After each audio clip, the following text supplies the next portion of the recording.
नमस्कार, प्रणाम, आदाब, सत श्री अकाल भाई। कैसे हैं भाई आप सभी? उम्मीद करता हूँ बहुत अच्छे होंगे और बहुत अच्छे से तैयारी कर रहे होंगे। आप सभी के लिए एक बेहतरीन वीडियो फिर दोबारा, स्पेशली उनके लिए जो एमपी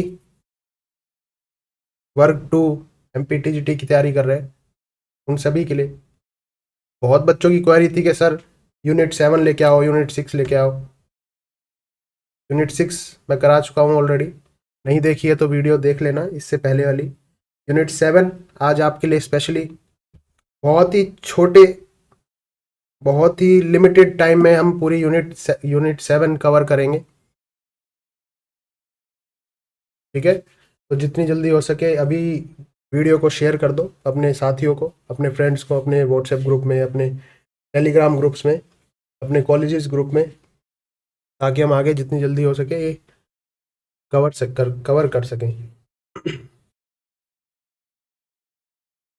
ठीक है, चले भाई आगे बढ़ें। आगे बढ़ने से पहले मुझे कमेंट में ये बता देना इससे पिछले वाली वीडियो कैसी लगी आपको, यूनिट 6 की। बहुत ही शॉर्ट वीडियो में, बहुत ही शॉर्ट टाइम में पूरे यूनिट को कवर करके चल रहे हैं, ताकि बहुत कम टाइम में हम ज़्यादा से ज़्यादा ज्ञान जो है वो ले सके। ठीक है, तो चलिए भाई आगे स्टार्ट करते हैं यूनिट 7 की। यूनिट 7 है आपकी करेक्टिव फिजिकल एजुकेशन, उसके मीनिंग, उसके ऑब्जेक्टिव्स। ठीक है, बहुत बच्चे ये पूछते हैं सर करेक्टिव फिजिकल एजुकेशन क्या है। चलो भाई स्टार्ट करते हैं। Let me use my pen.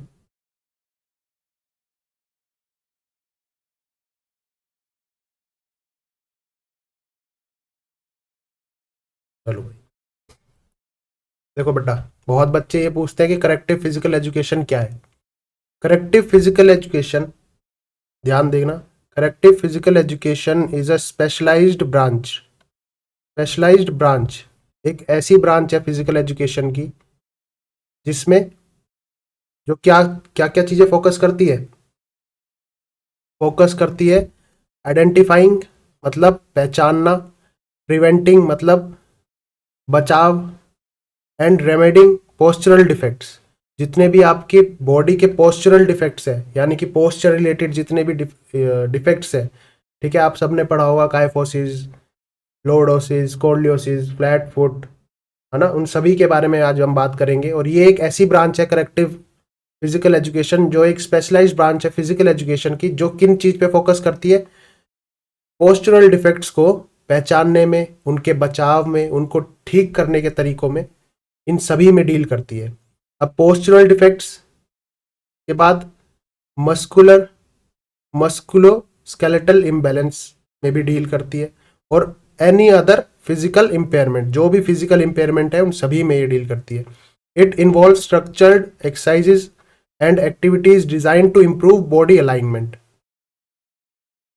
ठीक है, ये किन किन चीजों में डील करती है? पोस्चरल डिफेक्ट्स में मस्कुलोस्केलेटन इम्बैलेंसेस, आपके मस्कुलर और इम्बैलेंस जो भी है उन सभी में, और किसी भी तरीके की फिजिकल इम्पेयरमेंट, ठीक है, उन सभी में डील करती है। उसके साथ साथ ही साथ ये इसमें क्या चीज इन्वॉल्व होती है?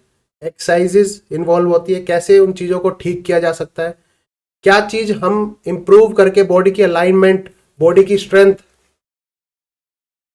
है ना, बॉडी की अलाइनमेंट, बॉडी की स्ट्रेंथ, बॉडी की फ्लेक्सिबिलिटी, कोऑर्डिनेशन, किसी भी व्यक्ति का कैसे सुधार कर सकते हैं और कैसे उसको डिफेक्ट से बचाव कर सकते हैं। ठीक है, आज हम उसी के बारे में बात करेंगे बेटा। आज आपको इस वीडियो में कुछ नई चीजें भी, कुछ नए नाम जो आपको एमपी में आने वाले एग्जाम में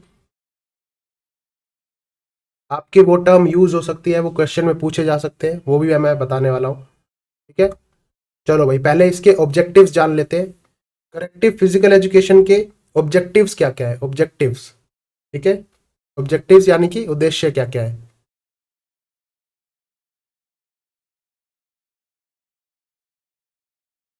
उद्देश्य देख लेते हैं बेटा पहले।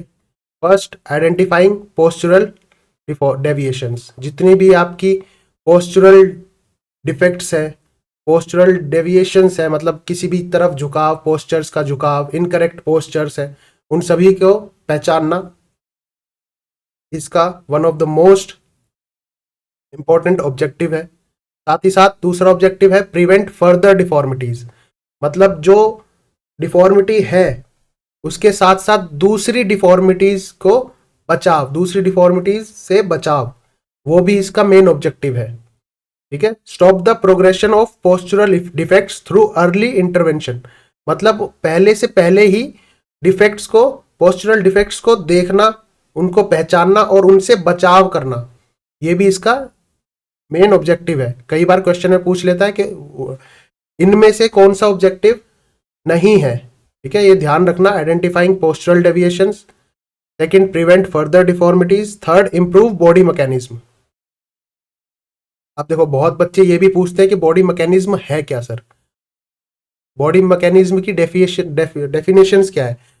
देखो इंग्लिश में अगर मैं बोलना चाहूँ तो मैं बॉडी मैकेनिज्म को कैसे समझाऊंगा, एक the way in which body moves and functions during daily activities, मतलब आपका ये मान लो एक ऐसा रास्ता या एक ऐसा तरीका जिसमें बॉडी जो है, उस बॉडी के मूव होने का तरीका, बॉडी के फंक्शन करने का तरीका ड्यूरिंग डेली एक्टिविटीज, उसमें आपका डेली एक्टिविटीज में पोस्चर भी आ सकता है, बॉडी बैलेंसिंग भी आ सकती है, बॉडी अलाइनमेंट भी आ सकती है।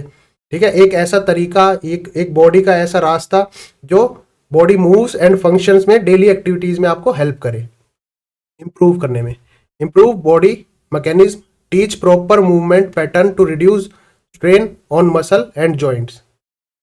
ठीक है, बॉडी मैकेनिज्म कैसी, बॉडी कैसे, मतलब कैसे एक अच्छा पोस्चर गेन कर सकती है या करना चाहिए जिससे उसको बॉडी मसल्स पे या जॉइंट्स पे लोड कम से कम पड़े। ठीक है,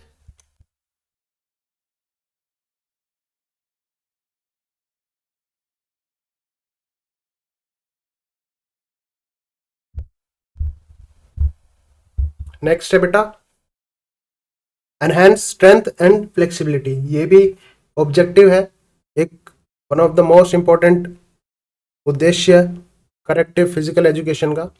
क्या, जब अगर करेक्ट करना ही है पोस्चर्स को, डिफॉर्मिटीज को, किसी को करेक्ट करना तो कैसे करोगे, या तो स्ट्रेंथ से, मस्कुलर स्ट्रेंथ से, या फिर बॉडी की फ्लेक्सिबिलिटी से, है ना। तो जितनी भी वीक मसल्स है या फिर जो स्ट्रेच टाइट मसल्स है उनको स्ट्रेच करके उनको बैलेंस रीगेन करने में, बैलेंस रिस्टोर करने में। ठीक है, साथ ही साथ promote awareness, body good posture की अवेयरनेस। आप सभी देखते होंगे जितने भी कॉर्पोरेट सेक्टर में वर्किंग जो भी हैं, आपके भाई बहन, आपके फ्रेंड, आपके घर में, उनकी सिटिंग जॉब होने की वजह से क्या है, उनका पोस्चर जो है वो बहुत ही दिन पे दिन बिगड़ता जाता है ना। तो अवेयरनेस फैलाने में भी, अवेयरनेस करने में भी ये भी एक ऑब्जेक्टिव है। साथ ही साथ रिहेबिलिटेट एग्जिस्टिंग कंडीशंस, जो भी कंडीशन है अभी करंट में, जो कंडीशन है, जो भी डिफॉर्मिटी है, जो भी डिफेक्ट है, जो भी मसल में कुछ प्रॉब्लम है या एबनॉर्मलिटी है, ठीक है, उसको रिहेबिलेट करना, यानी कि उसको करेक्ट एक्सरसाइजेस के थ्रू उसका सही तरीके से उसको मूव करवाना, उसको फंक्शन करवाना। ठीक है, ये ऑब्जेक्टिव्स थे इनके, कुछ नोट डाउन कर लेना बेटा, इंपॉर्टेंट है एग्जाम पर्सपेक्टिव से। नेक्स्ट भी ये भी ऑब्जेक्टिव्स ही है, ऑब्जेक्टिव्स को और भी खोल के बोला हुआ है, मैं आपको एग्जाम्पल के साथ दिखा देता हूँ।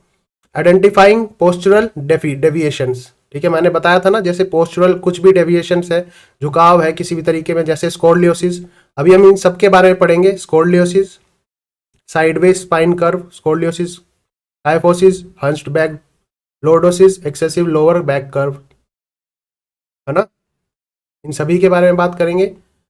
प्रिवेंट, दूसरा क्या था, prevent further deformities, early intervention stop minor issues from worsening, मतलब एक डिफेक्ट को आने से पहले उसको पहचानना और उसका बचाव करना।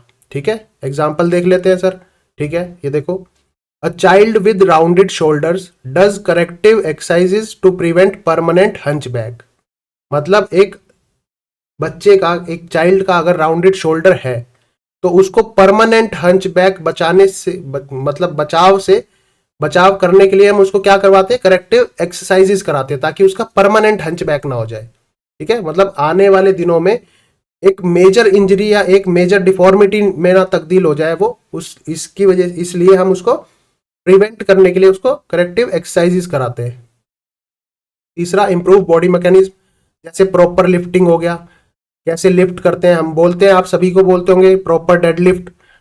जो जिम जाता है उसी को बहुत अच्छे तरीके से पता है कि डेडलिफ्ट में, लिफ्टिंग एक्सरसाइजेज में पोस्चर का बहुत मेजर रोल होता है। ठीक है, जैसे प्रॉपर लिफ्टिंग हो गया, सिटिंग हो गया, कैसे बैठते हैं चेयर पे, कैसे चीज़ें उठाते हैं, लिफ्ट करते हैं, वॉकिंग टेक्निक हो गई, कैसे चलते हैं, है ना। Fourth one is strengthen week muscles and stretch tight one. जितनी भी आपकी वीक मसल्स हैं बॉडी में, है ना, बॉडी में वीक मसल्स हैं, उनको कैसे उनकी कंडीशनिंग करनी है, कैसे उनको स्ट्रेंथ गेन करवानी है। तो उसमें से एक एब्डोमिन मसल हो गई। लोग क्या करते हैं, जिम जा रहे हैं, जिम जाते हैं, वेट उठाते हैं, बाइसेप्स बन रहा है, हैमस्ट्रिंग बन रही है, क्वाड्रिसेप्स बन रहे हैं, ठीक है, बैक बन रही है, लेकिन वो क्या करते हैं, एब्डोमिन मसल को ट्रेन नहीं करते, है ना, जिसकी वजह से एब्डोमिन मसल जो है वो वीक हो जाती है। तो उसको स्ट्रेंथ देने के लिए क्या करते हैं, हम प्लैंक्स करते हैं, कोर कोर कोर वर्कआउट करते हैं, tight chest muscles, stretch with doorway stretches. Stretches से क्या करते हैं,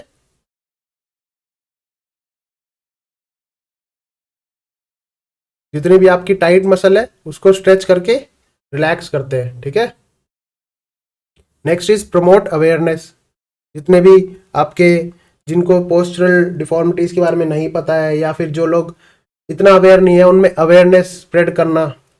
ठीक है, ये भी मेजर ऑब्जेक्टिव है। साथ ही साथ रिहेबिलिटेट, जितने भी आपकी कुछ भी डिफॉर्मिटीज हैं उनको रिहैब करना।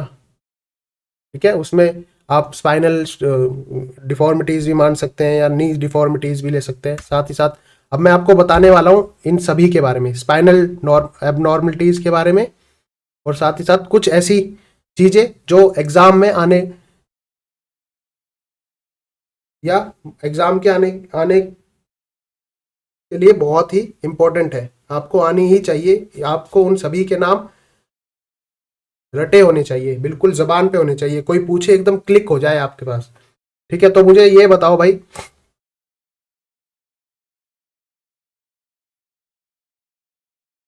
स्पाइनल डिफॉर्मिटीज की बात कर लेते हैं पहले। ये स्पाइनल डिफॉर्मिटीज है, आपको दिख रहा है, ये नॉर्मल है, ये नॉर्मल है। इसका हेड, ईयर, शोल्डर और हिप रेशो, अभी हम इसके बारे में भी आगे बात करेंगे। रीड टेस्ट होता है एक, रीड टेस्ट, उसमें कैसे पहचानते हैं या कैसे उस टेस्ट को देखते हैं, कैसे मेजर करते हैं, ठीक है, कि हमें कौन सी डिफॉर्मिटीज है। ठीक है, ये नॉर्मल पर्सन है। इसमें इसमें सेकंड वन में लॉर्डोसिस है। अब लॉर्डोसिस का दूसरा नाम क्या होता है, साइंटिफिक नेम, लॉर्डोसिस का साइंटिफिक नेम बेटा,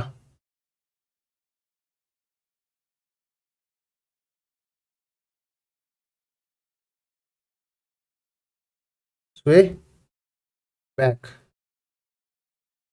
लिख लेना बेटा, ये स्वे बैक, SWAYBACK, स्वे बैक।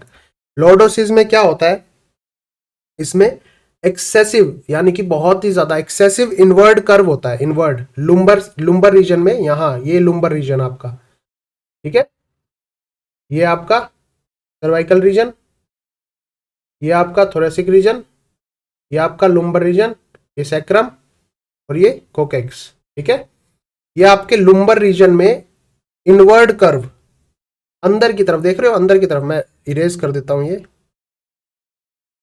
ठीक है, ये इनवर्ड कर्व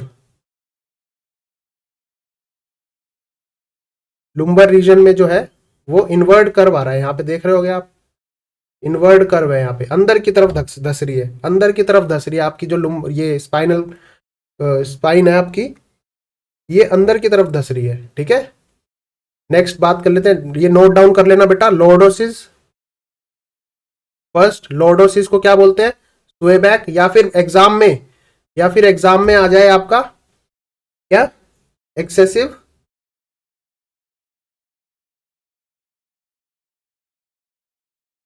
इनवर्ड कर्व। ठीक है, एक्सेसिव इनवर्ड कर्व, ये वर्ड आ जाए, एक्सेसिव इनवर्ड कर्व, या फिर आ जाए स्वे बैक। ठीक है, ये किससे संबंधित है, दोनों लॉर्डोसिस से। सेकंड वन इज, दूसरा हम बात कर लेते हैं, क्या है दूसरा, काइफोसिस। ठीक है, ये पता था आपको, लॉर्डोसिस का पता था आपको, लॉर्डोसिस का अदर नेम है स्वे बैक। ठीक है, दूसरा हम बात कर लेते हैं काइफोसिस। काइफोसिस ये देख रहे हो, काइफोसिस में क्या होता है, जो आपका थोरेसिक रीजन है, ये वाला रीजन, थोरेसिक रीजन जो है वो क्या होता है, आगे की तरफ झुक जाता है, यानी कि पीछे, शोल्डर जो है आगे की तरफ झुक जाते हैं और कमर जो है कुबड़ निकल आता है, कुबड़। कैसे, काइफोसिस कैसे कुबड़, ध्यान रखना, बहुत आसान है, कैसे काइफोसिस कैसे कुबड़। इसका दूसरा नाम क्या है, अदर नेम ऑफ काइफोसिस, अगर एग्जाम में आए, हंचबैक। रब कर देता हूं, पहले इसको ठीक से लिखता हूं,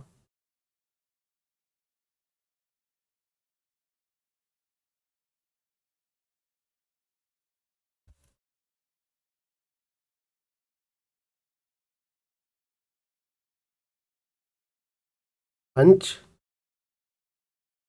बैक। ठीक है, हंच बैक आए, या फिर आए rounded shoulders, rounded back, ROUNDED, rounded back या फिर शोल्डर।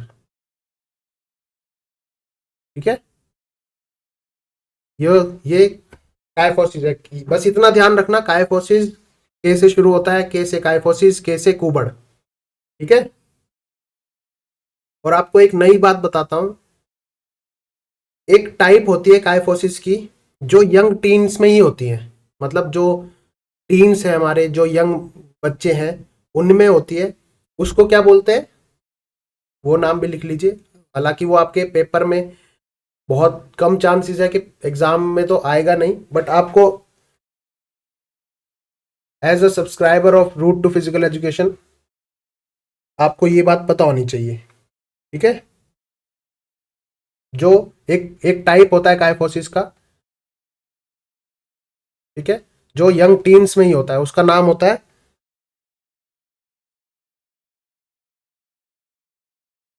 स्वेरमैन डिसीज। ठीक है, SHEUER।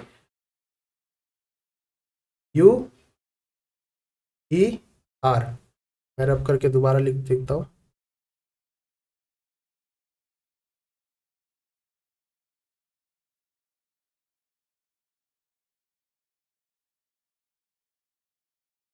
यहां लिख,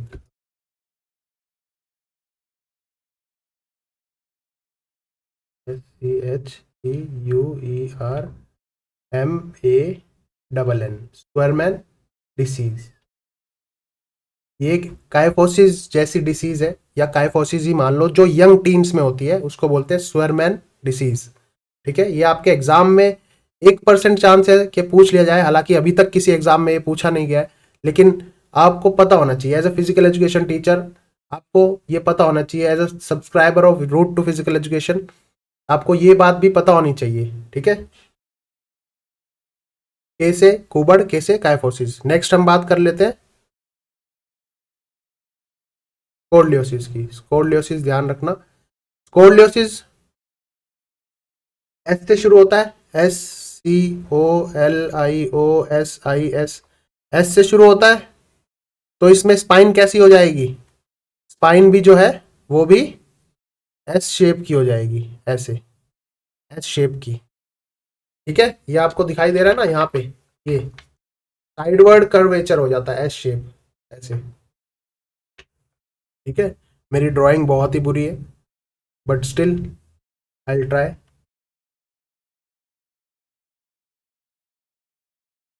ठीक है।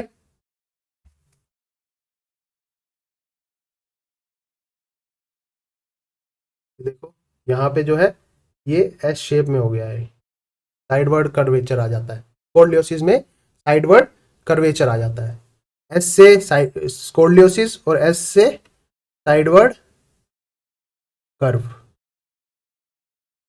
ठीक है। अब आपको एक नई बात बताता हूं, स्कोलियोसिस को हम काइफोस्कोलियोसिस भी बोलते हैं। यहां पे लिख देता हूं,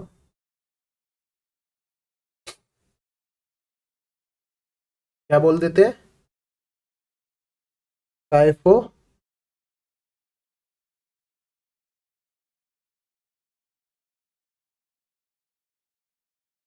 स्कोलियोसिस। ठीक है। It is also referred as kyphoscoliosis when, ध्यान रखना कब, when it involves both a lateral curvature and a forward rounding of the spine. क्या बोला, जब आपकी ये स्पाइन, आपकी स्पाइन जो है साइडवर्ड कर्वेचर में भी हो और आपका फॉरवर्ड राउंडिंग भी हो, आपकी स्पाइन जो है, अगर स्पाइन जो है सिर्फ और सिर्फ लेटरल कर्वेचर में होगी, यानी कि सिर्फ और सिर्फ ऐसे होगी, सिर्फ लेटरल एस शेप ही बनेगी, तो उसको हम बोलेंगे स्कोलियोसिस। लेकिन अगर स्पाइन जो है साइडवर्ड कर्वेचर है, स्कोलियोसिस है, और साथ ही साथ राउंडेड शोल्डर्स भी है आगे की तरफ, फ्रंट फॉरवर्ड राउंडेड भी है। ठीक है, फॉरवर्ड राउंडेड भी है स्पाइन आपकी, तो उसको क्या बोलेंगे, काइफोस्कोलियोसिस। अरे काइफोसिस में आगे की तरफ ही तो होता है। देखो काइफोसिस में मैंने क्या बताया था अभी, के से काइफोसिस, के से कुबड़ आगे की तरफ है ना, इसमें शोल्डर आगे की तरफ हो जाएंगे, जब कुबड़ निकलेगा तो शोल्डर आगे की तरफ हो जाएंगे। तो जब शोल्डर आगे की तरफ हो और स्पाइन जो है वो स्कोलियोसिस हो,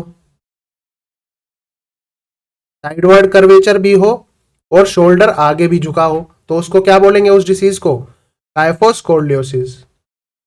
ठीक है, ये नई बात पता चली ना आपको, कमेंट करके बता देना किसी को पता थी क्या। ठीक है, अब मुझे ये बताओ, अगर राइट वर्ड कर्वेचर होगा, अगर राइट वर्ड कर्वेचर होगा तो उसका नाम क्या होगा, अगर लेफ्ट वर्ड कर्वेचर होगा तो उसका नाम क्या होगा, है ना, नहीं पता ना आपको ये बात, हम बताएंगे आपको। रूट टू फिजिकल एजुकेशन में हर वीडियो में कुछ नई ना नई या नई, कुछ नई से रिलेटेड आपको जानकारी मिलेगी। ठीक है, मैं बता देता हूं बेटा, ध्यान रखना।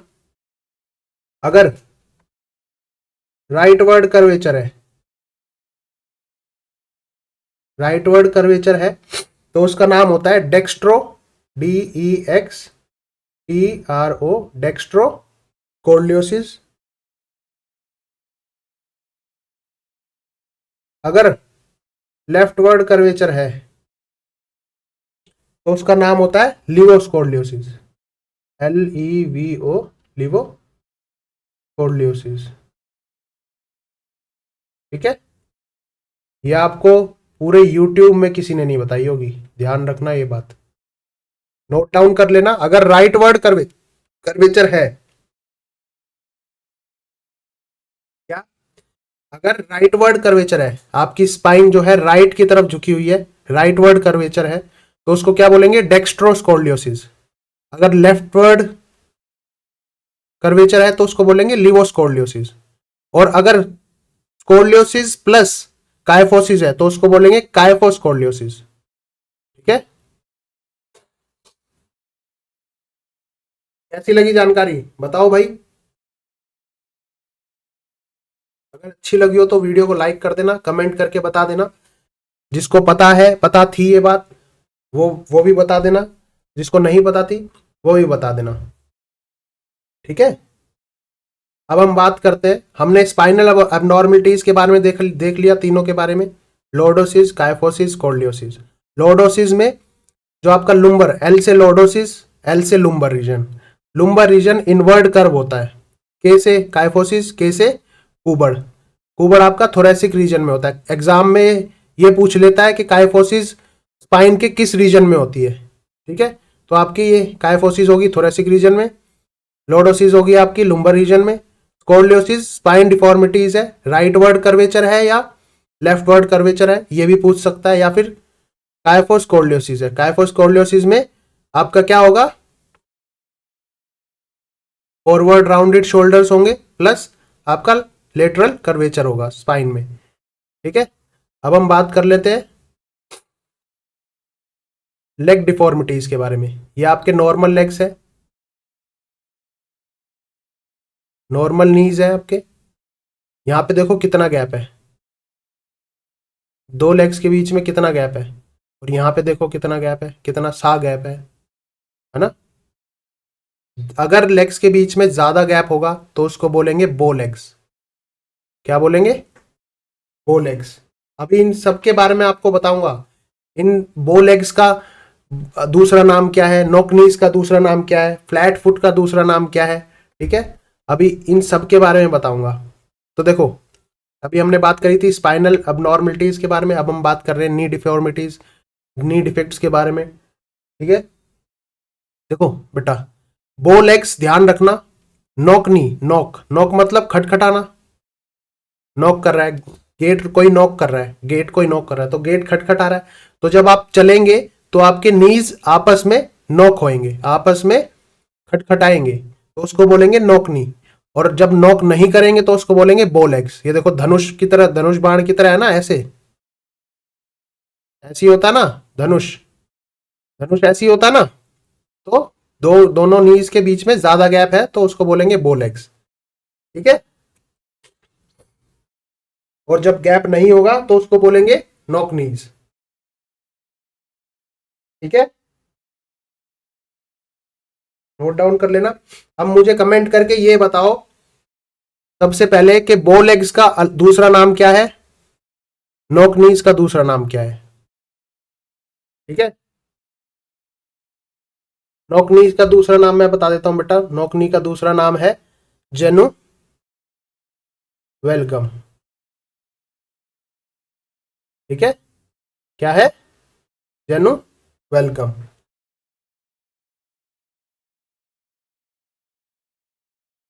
बो लेग्स का दूसरा नाम है जेनु वेरम,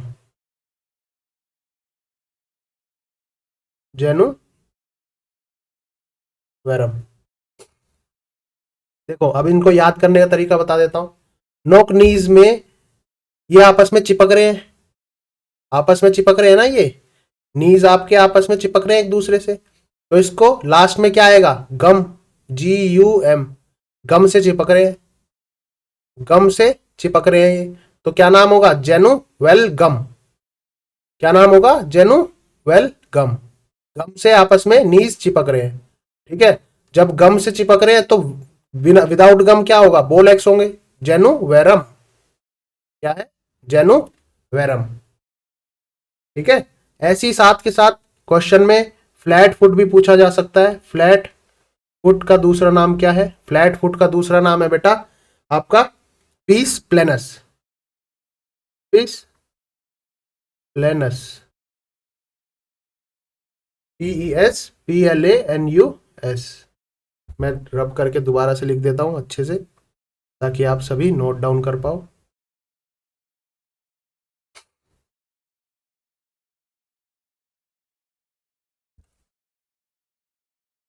PESPLANUS,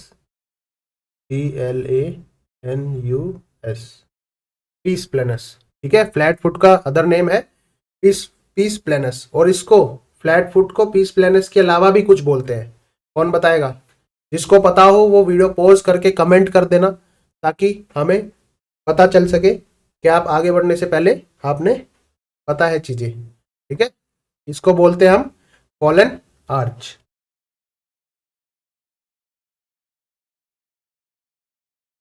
ठीक है, तो क्या बोलते हैं, क्वेश्चन में अगर पीस प्लेनस आए या फिर फॉलन आर्च आए, ये किससे रिलेटेड है, किससे संबंधित है, फ्लैट फुट से। ठीक है, जेनु वेल गम, गम किससे संबंधित है, नोकनीज से। जेनु वेरम किससे संबंधित है, बोलेग्स से। अब देखो आपको ये फोटो दिखाई दे रही होगी एक, फोटो दिखाई दे रही होगी। ये किस क्या कौन सी डिसीज है ये, या किसको होती है ये भी कमेंट करके बताना मेरे को। इसको बोलते हैं बेटा एथलीट्स फुट। क्या बोलते हैं? Athlete foot. क्वेश्चन में एथलीट फुट आए या फिर आए टीनिया पेडिस। क्वेश्चन में आए एथलीट्स फुट या फिर आए टीनिया पेडिस। ठीक है, एक ही बात है। और इस डिसीज में फिंगर्स के बीच में, ये फिंगर्स के बीच में यहाँ पे ये एक तरीके की फंगस लग जाती है, जिससे आपकी स्किन डिसीज हो जाती है, स्किन प्रॉब्लम्स हो जाती है। ठीक है, देख रहे हो, इसको बोलते हैं टीनिया पेडिस या फिर एथलीट फुट। आया समझ में? तो यही सब इफेक्ट्स, यही सब डिफॉर्मिटीज, यही सब एबनॉर्मलिटीज, यही सब आती हैं आपकी करेक्टिव फिजिकल एजुकेशन में। ठीक है,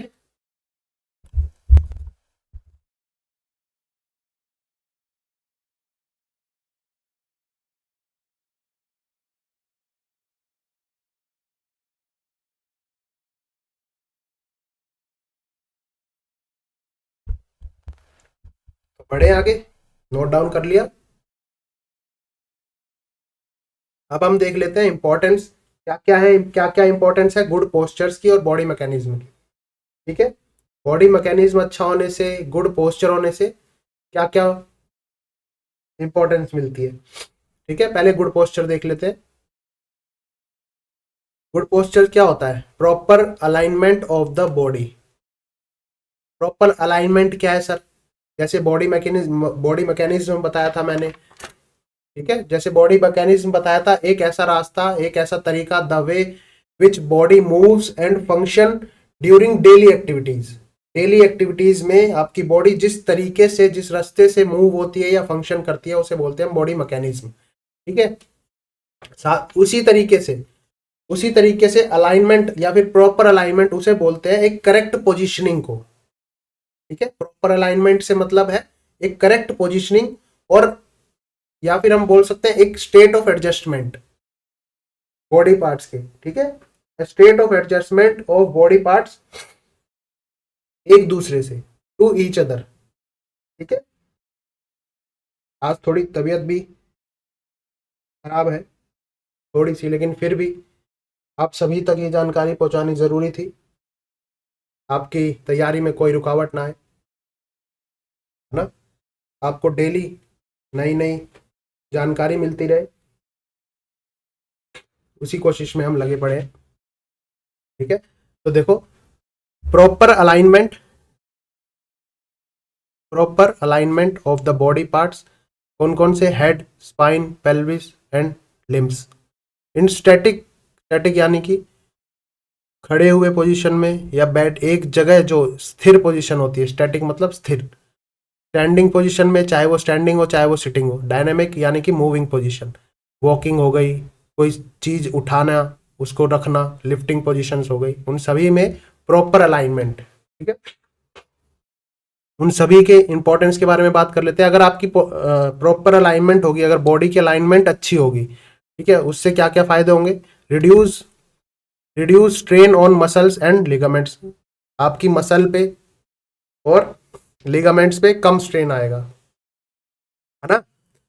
ये ध्यान रखना, मुझे कमेंट में ये भी बता दो स्ट्रेन किससे रिलेटेड है और स्ट्रेन किससे रिलेटेड है, ये दोनों किससे रिलेटेड है। ठीक है, बता देना। साथ ही साथ क्या इंपॉर्टेंस है?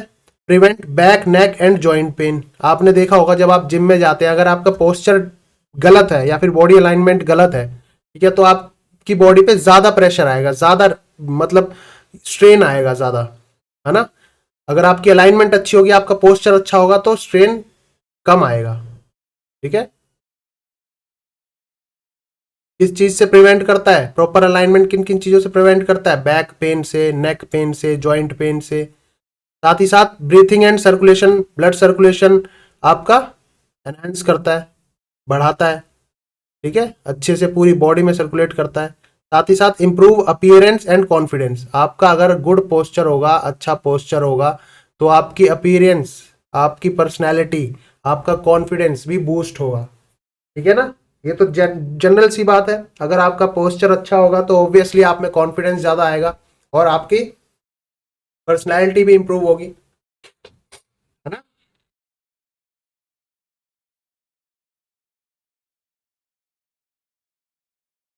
नेक्स्ट क्या है, प्रिवेंट लॉन्ग टर्म डिफॉर्मिटीज। आपको लॉन्ग टर्म डिफॉर्मिटीज से बचाने में भी हेल्प करता है आपका क्या, प्रॉपर अलाइनमेंट। जैसे स्पाइनल कर्वेचर, आपका अगर अलाइनमेंट, मान लो आपने देखा होगा कॉर्पोरेट सेक्टर में जो लोग वर्क करते हैं, उनकी सिटिंग टाइम, उनका सिटिंग टाइम बहुत ज़्यादा होता है। चेयर पे बैठे बैठे उनकी जो है स्पाइनल कर्वेचर आ जाता है, ठीक है, अगर वो एक्सरसाइज ना करे तो, ठीक है। तो क्या होगा, वो एक ना एक टाइम पे लॉन्ग टर्म डिफॉर्मिटीज में बदल जाएगा, ठीक है। उनका मतलब उनका अपीरियंस ही वैसा हो जाएगा, वो दिखने ही वैसे लगेंगे, काइफोसिस टाइप, ठीक है, वो स्पाइनल कर्वेचर में आ जाएगा, ठीक है। उससे बचाता है ये, क्या कौन बचाता है, प्रॉपर अलाइनमेंट। बॉडी की अगर अलाइनमेंट अच्छी होगी, ध्यान रखना, मैं फिर बता रहा हूँ, बॉडी की अगर अलाइनमेंट अच्छी होगी तो आपकी मसल पे कम, लिगामेंट्स पे कम, आपकी बैक पेन, आपका नेक, आपका जॉइंट पेन, सब पे जो है स्ट्रेस जो है, स्ट्रेन जो है वो है कम आएगा। आपकी बॉडी, साथ ही साथ आपकी बॉडी में आपकी ब्रीथिंग को, आपके ब्लड सर्कुलेशन को इम्प्रूव करेगा। साथ ही साथ आपका कॉन्फिडेंस बिल्ड करेगा, अपीयरेंस आपकी अच्छी बन करेगा, आप में पर्सनैलिटी डेवलप करेगा, ठीक है। और साथ ही साथ लॉन्ग टर्म डिफॉर्मिटीज से बचाव भी करेगा, ठीक है। नेक्स्ट, बॉडी मैकेनिज्म, जैसा मैं आपको बता चुका हूं already, the efficient use of body to perform physical task with minimum effort और इंजरी रिस्क। बॉडी मैकेनिज्म क्या है, एक ऐसा तरीका, मैंने बताया था ना, the way which body moves and function during daily activities, ठीक है। एक ऐसी एफिशिएंट, एक ऐसा एफिशिएंट तरीका है, एक ऐसा एफिशिएंट तरीका जिससे आपके डेली के जो टास्क हैं, डेली के जो फिजिकल टास्क है, उसमें बॉडी में कम स्ट्रेस आए और इंजरी का रिस्क भी कम हो जाए। तो उसकी उसकी क्या क्या बॉडी मैकेनिज्म से, बॉडी मैकेनिक्स से क्या इंपॉर्टेंस में होगी आपको, prevent injuries during lifting, bending, repetitive movements, enhance athletic performance. आपकी बॉडी मैकेनिज्म से आपकी एथलेटिक परफॉर्मेंस भी बूस्ट करेगा। अगर आपकी मैकेनिज्म अच्छा होगा बॉडी का, आपने देखा होगा जो टेक्निकल गेम है, यानी कि 100 मीटर हो गई, 200 मीटर हो गई, ठीक है, जो भी टेक्निकल गेम है, बॉक्सिंग हो गई, स्किल गेम है, उसमें क्या बॉडी मैकेनिज्म बहुत ज्यादा मायने रखती है ना। अगर आपके स्किल्स ही अच्छे, मैकेनिज्म बॉडी उन अच्छे वर्क नहीं करेंगे, एफिशिएंट तरीके से वर्क नहीं करेंगे, बॉडी मैकेनिज्म आपके मूवमेंट में ज्यादा क्या, आपकी बॉडी में जो आपकी जो मूवमेंट्स है उनको अगर अलाइनमेंट अच्छी नहीं होगी, उनका मैकेनिज्म अच्छा नहीं होगा, तो वो कम परफॉर्मेंस के चांसेस हो जाएंगे, ठीक है। साथ ही साथ आपका रिड्यूस फटीक, आपको बॉडी मैकेनिज्म अगर अच्छी होगी तो आप में थकावट भी कम होगी, मसल का अच्छे तरीके से ऑप्टिमाइजिंग यूज होगा। साथ ही साथ मसल और जॉइंट को हेल्दी रखेगा, है ना। जब आपके मसल और जॉइंट पे कम स्ट्रेस पड़ेगा तो हेल्दी रहेंगे ऑब्वियसली, है ना। अब देख लेते हैं इंपॉर्टेंस ऑफ गुड पोस्चर। मैं आपको ऑलरेडी बता चुका हूँ गुड पोस्चर के क्या क्या है।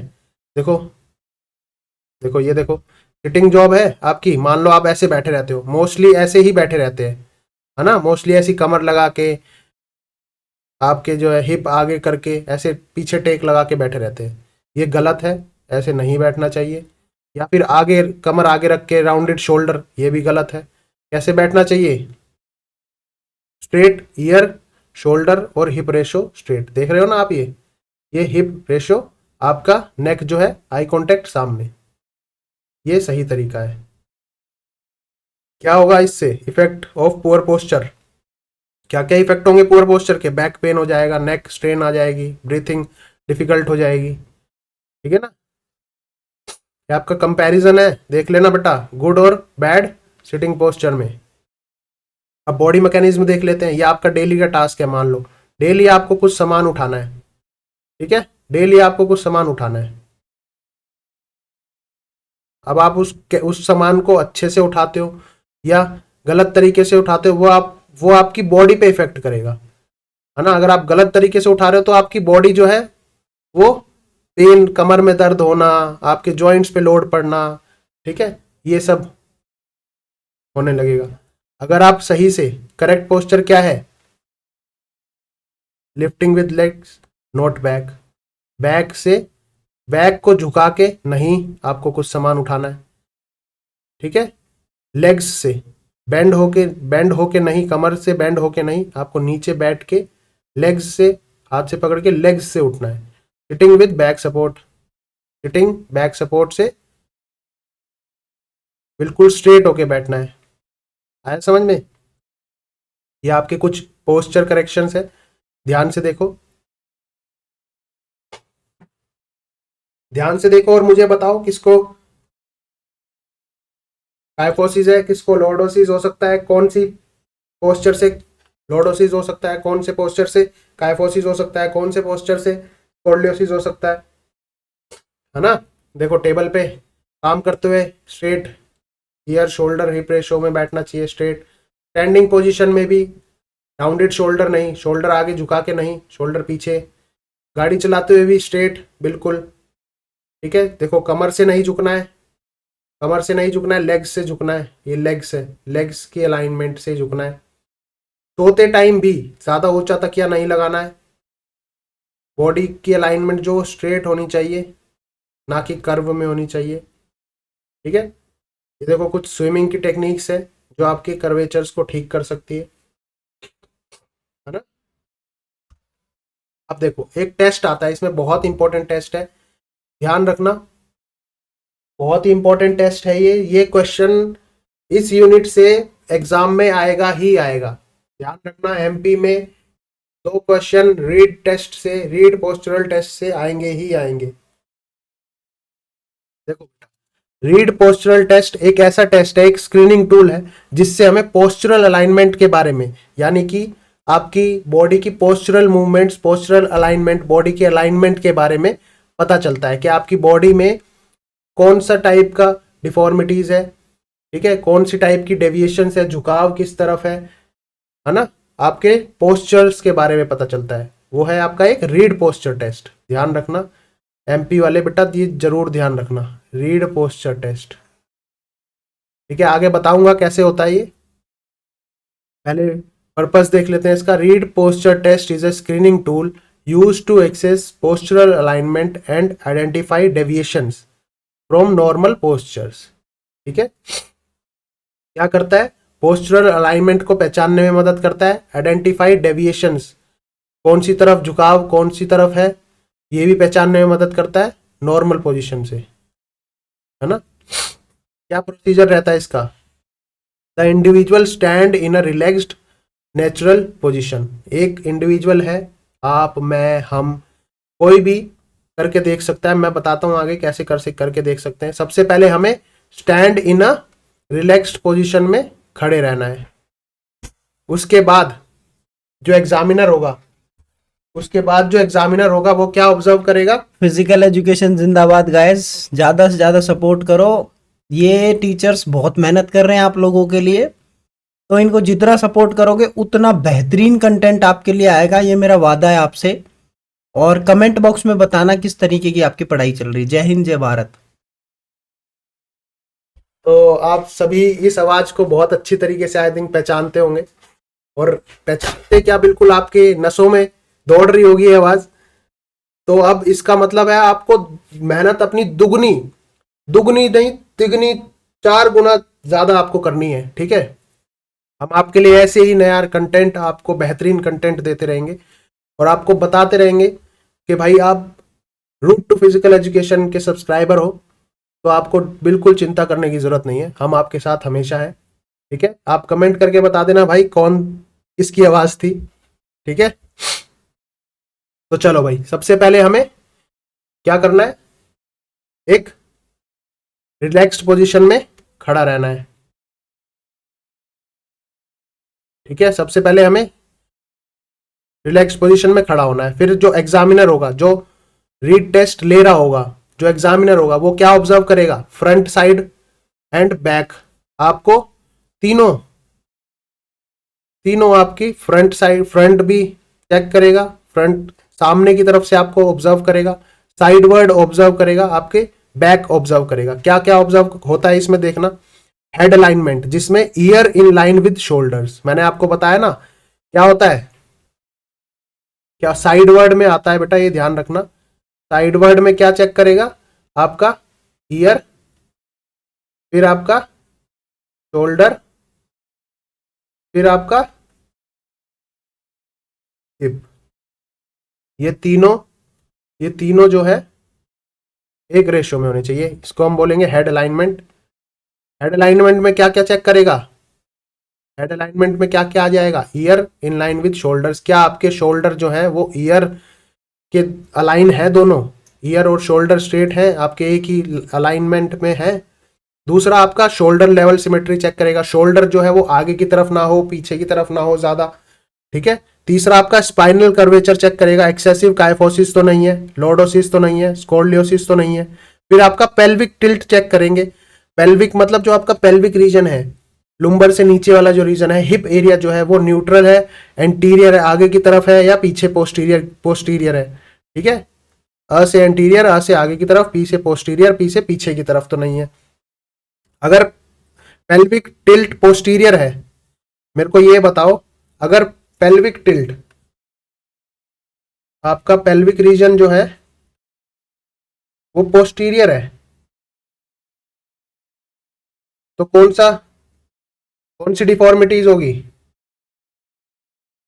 अगर पेल्विक रीजन पोस्टीरियर है, पीछे की तरफ है, तो आपका क्या होगा ये बता देना, और एंटीरियर है तो क्या होगा।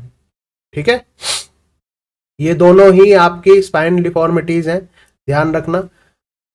एक तो आपकी लॉर्डोसिस होगी और एक आपकी काइफोसिस होगी। अब कौन सी लॉर्डोसिस होगी, कौन सी काइफोसिस होगी, ये मुझे कमेंट में आप सभी बताएंगे। ठीक है, फिर क्या चेक करेगा, आपका नी और फुट अलाइनमेंट चेक करेगा, नॉक नीज तो नहीं है, बो लेग्स तो नहीं है, फ्लैट फुट तो नहीं है। ठीक है, ये सभी रीड टेस्ट में कैसे, अब ध्यान से देखो, रीड टेस्ट देखो, आप सभी के लिए हम एक रीड टेस्ट लेके आए हैं। ये देखो, ऐसा रीड टेस्ट होता है बेटा, रीड को पोस्चर असेसमेंट। ठीक है, ये क्लाइंट नेम लिखा जाएगा यहाँ पे मेल फीमेल है, एज कितनी है, सेंटर कौन सा है, डेट क्या है, फिजियोथेरेपिस्ट कौन है।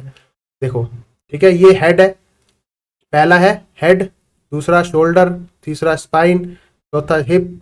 ऐसे ही पूरा 2-3 पेज का होता है, ध्यान रखना, एक पेज का नहीं है ये, 2 से 3 पेज का होगा पूरा आपका। नीज भी होगी इसमें, आपकी पेल्विक रीजन भी होगा, सब होगा, ये तो एक ही पेज है। देखो, हेड आपका, आप वो देखेगा, जो भी एग्जामिनर होगा वो देखेगा क्या आपके हेड जो है वो लेफ्ट में टिल्ट है या राइट में टिल्ट है। ठीक है, फिर वो टिक कर देगा गुड पे, फेयर पे, पुअर पे। ठीक है, ये ऐसे आपका रीड को टेस्ट होता है। ठीक है, रीड टेस्ट होता है। ठीक है, ध्यान से देखो कि आपका हिप एक तरफ तो नहीं झुका हुआ है, स्कोलियोसिस तो नहीं है, क्या काइफोसिस तो नहीं है, क्या आप पुष्पा तो नहीं बन गए, पुष्पा पुष्पा पुष्पा राज, है ना। ध्यान से देखो बेटा,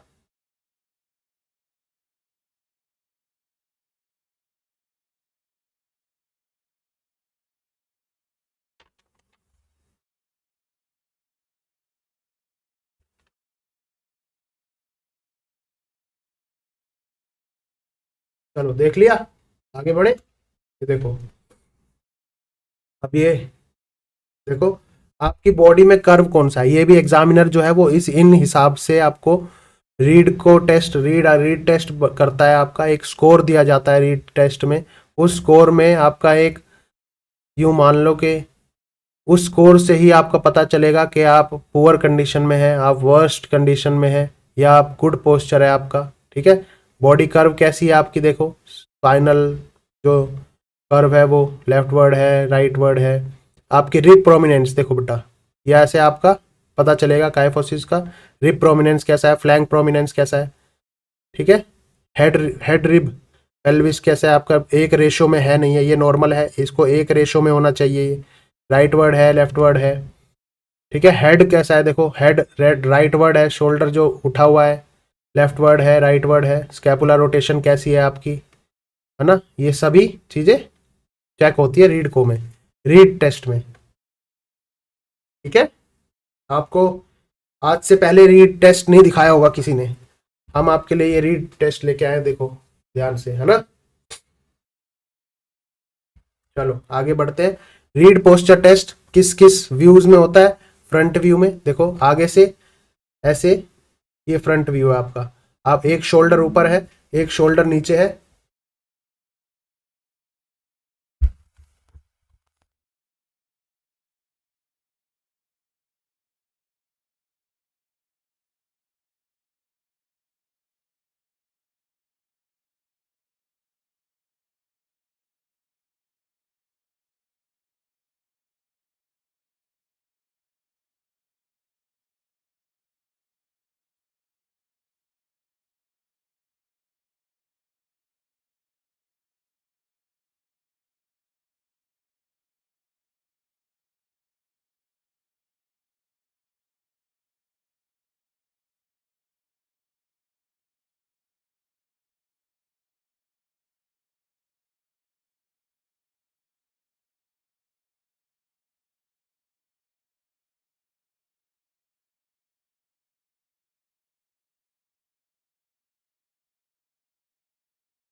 देखो रीड पोस्चर टेस्ट में आपके तीन तरीके से देखा जाता है, एक तो फ्रंट व्यू, एक आपका साइडवर्ड व्यू, एक आपका बैक व्यू। फ्रंट व्यू में क्या देखते हैं, ऐसे आगे आगे की तरफ से देखते हैं आपको कि आपका शोल्डर ऊपर नीचे तो नहीं है, आपकी हेड रिब पोस्चर अलाइन है कि नहीं है, ठीक है। फिर देखो वन शोल्डर हाइयर किसका साइन है, स्कॉर्लियोसिस का साइन है, ठीक है। अगर एक शोल्डर आपका उठा हुआ है तो आपका किसका साइन है, स्कॉर्लियोसिस का।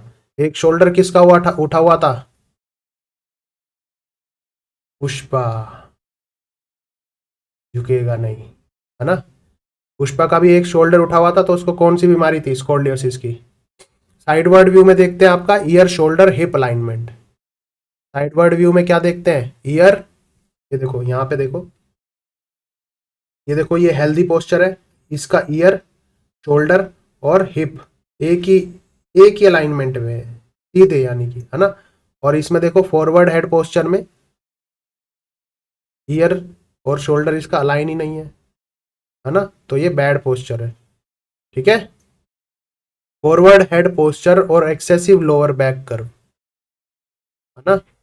जब काइफोसिस होगा, कैसे काइफोसिस, कैसे कुबर, जब काइफोसिस होगा तो क्या होगा, आपका एक्सेसिव लोअर बैक कर्व हो जाएगा, ठीक है। बैक व्यू देख लेते हैं। बैक व्यू में क्या है, look for spinal curvature, back पीछे से देखते हैं स्पाइन में कर्वेचर तो नहीं है, पीछे से बैक व्यू में आपके स्पाइन देखते हैं कि स्पाइन में कर्वेचर तो नहीं है, ठीक है। स्कॉर्लियोसिस होने के चांसेस या काइफोसिस, ठीक है। तो आपके तीन तरीके से देखते हैं, एग्जाम में आए रीड टेस्ट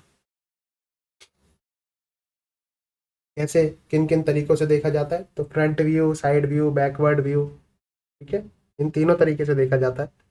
इन तीनों के अलावा कोई हो क्वेश्चन, अब बेटा ध्यान रखना, क्वेश्चन डायरेक्टली नहीं पूछता है, क्वेश्चन इनडायरेक्टली पूछता है आपसे। क्वेश्चन ये पूछेगा आपसे, आप ये सोच रहे हो कि क्वेश्चन ये पूछेगा कि रीड टेस्ट किन तरीकों से पहचाना जाता है या किन तरीकों से देखा जाता है, तो आपको पता है कि फ्रंट व्यू से देखा जाता है, साइड व्यू से देखा जाता है, बैक व्यू से देखा जाता है। लेकिन क्वेश्चन ये ना पूछ के क्वेश्चन ये पूछेगा कि रीड टेस्ट में इन निम्नलिखित में से which of these is not included in Reed posture test, ठीक है। तो इन तीनों के अलावा कुछ भी होगा उसको टिक कर देना, ठीक है। नेक्स्ट चलते हैं स्कोरिंग में। स्कोरिंग कैसे होती है इसकी, रीड टेस्ट की, नॉर्मल पोस्चर गुड अलाइनमेंट होगा तो मिनिमम डेविएशन होगा, मतलब कम से कम डेविएशन होगा, कम से कम झुकाव होगा। पेयर पोस्चर में स्लाइटली डेविएशन होगा। पुअर पोस्चर में बहुत ज़्यादा मिस अलाइनमेंट होगी, उसको ज़रूरत है करेक्टिव एक्सरसाइजेस की, ये आप सभी को पता ही है ना। सिग्निफिकेंसेस क्या क्या है इसके, किस चीज़ों में आपकी हेल्प करेगा, अर्ली डिटेक्शन, जल्द मतलब पहले से पहले आपको पहचानने में हेल्प करेगा कि आपको कौन सी किस तरीके की पोस्चरल डिफेक्ट्स हैं, कौन सी पोस्चरल डिफॉर्मिटीज़ है। आपको गाइड करेगा करेक्टिव एक्सरसाइजेज आपको कौन सी करनी चाहिए। मान लो आपकी कायफोसिस है और आप कर रहे हो एक्सरसाइजेज लेग्स की, तो उसमें हेल्प थोड़ी ना करेगा, आपको एक्सरसाइजेज करने में गाइड करेगा कि आपको कौन सी करेक्टिव एक्सरसाइजेज करनी है। ठीक है। मॉनिटर प्रोग्राम्स इन पोस्चरल इंप्रूवमेंट, आपके जो भी आपको आपके प्रोग्राम्स को आपको आपकी एक्सरसाइजेस को देखने में आपको हेल्प करेगा कि कुछ इंप्रूवमेंट पोस्चर इंप्रूवमेंट में हो रहा है या नहीं हो रहा है एक्सरसाइजेस के थ्रू। ठीक है। तो क्या कंक्लूजन निकलता है इस पूरे यूनिट से, क्या क्या कंक्लूजन निकलता है। सबसे important, corrective physical education fixes postures issues through exercises. First of all हमने ये जाना। दूसरा, गुड पोस्चर्स के बारे में जाना, क्या क्या करता है, प्रिवेंट करता है पेन एंड इंजरीज को। हमने सारी जितनी भी स्पाइनल डिफॉर्मिटीज़ है, नीज डिफॉर्मिटीज़ है, फ्लैट फुट है, टीनिया पेडिस है, एथलीट फुट जिसे हम बोलते हैं, इन सब के बारे में जाना। रीड टेस्ट के बारे में जाना, helps detect postural deformities. Reed test क्या करता है, help detect postural deformities early, यानी कि पहले से ही आपको डिटेक्ट कर लेगा आपकी पोस्चरल डिफेक्ट्स को, है ना। ठीक है।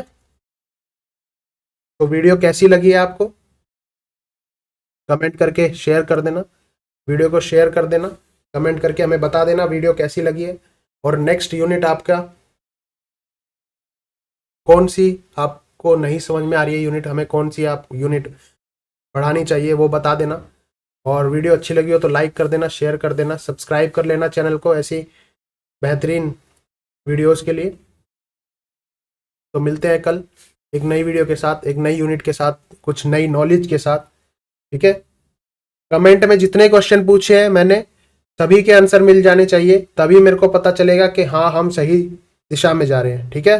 तो और साथ ही साथ अगर आप कमेंट करोगे ना, यानी कि आपको पता रहेगा कि मैंने हाथों से लिखा है, तो जो पूछा था उसका आंसर आपको याद रहेगा।